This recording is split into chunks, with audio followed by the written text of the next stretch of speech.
Entrou uma jovem de 33 anos. Então, pessoal, achei esse vídeo por acaso, chegou na minha frente aqui do Paulo César Frutuoso, falando sobre o caso de uma menina que tinha ali síndrome de Larsen. É uma síndrome assim, bastante complicada, né? Tem deformações muito grandes e que chegou ali a um lugar em que eles atendiam, né? E aí diz que um dos indivíduos ali, extremamente incorporados, muito estranha essa maneira de dizer, teria dito que aquela menina ela estava daquele jeito porque ela tinha sido uma inquisitora lá na época da Inquisição, né, que terminou no século XVIII, ou seja, cerca de, no mínimo, 200 a 300 anos atrás. E aí, qual é o grande problema? É que, mais uma vez, por conta das distorções nascidas nas adulterações do céu e inferno e nas distorções seguintes, né, de todo o espiritismo e principalmente aqui no Brasil do movimento espírita, com a inserção de diversos absurdos contrários à verdadeira doutrina espírita, criou-se essa falsa ideia de que aquilo que você faz, você vai pagar na mesma moeda, né? Então, a ideia que ele fala ali é que, muito falso isso, que aquela menina estaria daquele jeito porque ela teria sido uma torturadora lá na Inquisição.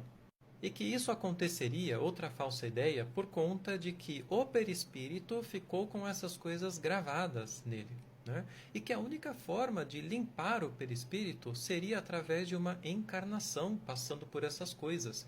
E ele termina o vídeo dizendo que, inclusive, segundo o que ele diz, o câncer seria uma forma de sugar, de limpar essas deformidades, essas coisas que ficaram no perispírito. Tudo isso é falso. O perispírito não armazena nada. Tudo está na nossa consciência.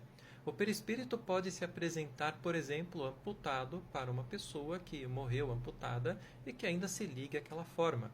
O perispírito pode apresentar uma deformação se o espírito carrega uma culpa tão grande que ele exteriorize isso para os seus membros, por exemplo. Imagine um espírito de uma pessoa que espancava a própria mulher e ele perceba que isso era uma coisa muito errada, ele se arrepende, ele tem uma culpa muito grande, né, sobre isso, e aí ele faça com que as suas próprias mãos se apresentem sempre ou deformadas, ou ensanguentadas, e laceradas, seja o que for.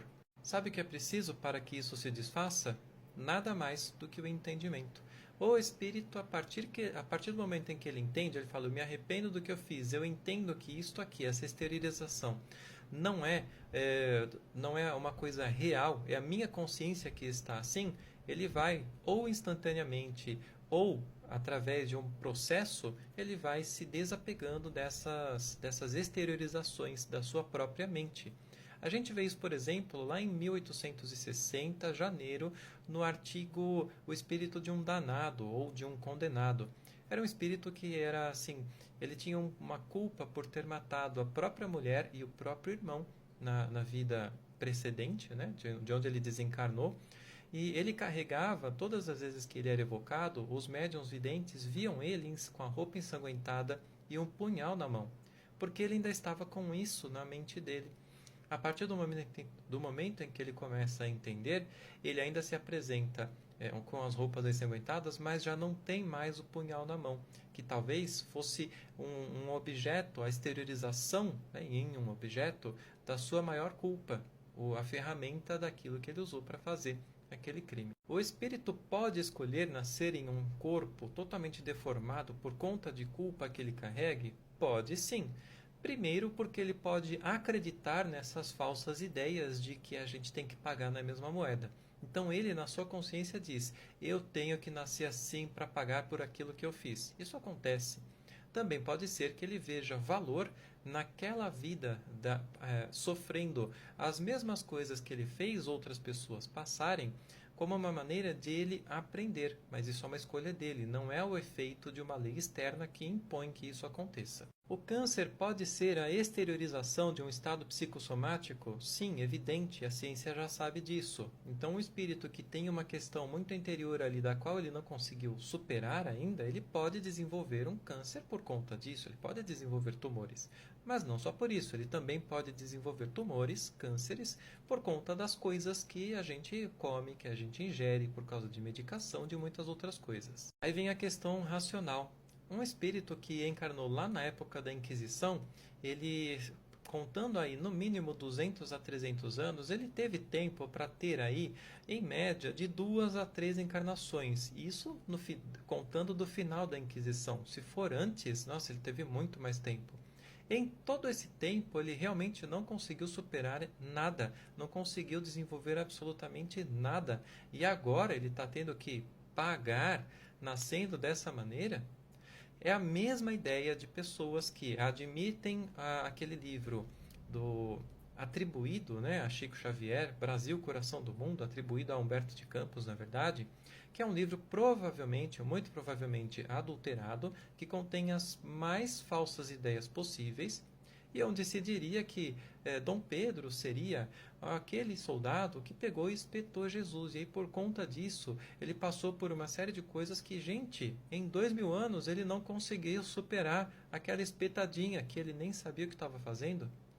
Gente, então eu resolvi falar disso e expor esse fato aqui desse vídeo, justamente para que vocês entendam, não que eu estou aqui querendo ter o domínio da verdade, mas que é preciso que a gente retome o conhecimento original da doutrina espírita, para que a gente aprenda a se desligar dessas sistematizações de ideias que existem hoje, que nasceram justamente da adulteração do céu e inferno, pois é na adulteração que vai ser dito que tudo que a gente passa aqui na Terra é por conta de débitos, de expiações de vidas passadas. E que você pode olhar para uma pessoa, olhar para o sofrimento que ela tem e avaliar o que foi que ela fez na vida passada.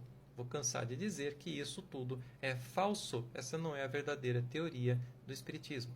Então, para finalizar, o espírito dessa menina que estava passando por essa situação tão extremamente difícil pode ter escolhido passar por essa situação por conta de alguma coisa que ela tenha feito numa vida anterior e que agora ela quer passar pela mesma coisa para vivenciar aquilo e aprender com aquilo. Ela pode ser um espírito que simplesmente viu naquela possibilidade ali, naquela prova, uma possibilidade de aprendizado para outras coisas e não tem nada a ver com culpas passadas. Ela pode ser um espírito de uma pessoa, um espírito tão elevado que escolheu passar por aquilo para trazer uma prova que vai ajudar e ensinar as pessoas ao seu redor, a sua família, seus pais. E também pode ser o caso de um espírito que esteja tão apegado a uma imperfeição, mas tão apegado que ele perde a capacidade de raciocinar. E talvez viva um estado espiritual tão perturbado, tão complicado, em que os próprios espíritos destinam ele a um corpo em que, ao mesmo tempo, ele vai passar por um estado de aprendizado e, quem sabe, conseguir se desapegar dessas imperfeições, parar um pouquinho, colocar a cabeça no lugar, se desligar daquilo tudo, né, por um momento, para que ele adquira novos valores. Então, não é possível olhar para o sofrimento de uma pessoa e julgar o que ela fez na vida anterior. Nós precisamos parar de sistematizar essas ideias, precisamos parar de generalizar as coisas, parar de dar essas respostas tão rasas, tão superficiais, essas respostas prontas, né, que colocam as situações em caixinhas definidas. Fez aquilo, vai nascer assim, fez aquilo outro, vai nascer assado. Precisamos de parar com isso e parar de ficar julgando as outras pessoas. Sim, esse assunto me deixa bravo sim, porque é um doutor, ele tem capacidade de conhecimento, ele sabe que tem muita obra por aí para ser estudada e ele, pelo jeito, não está estudando.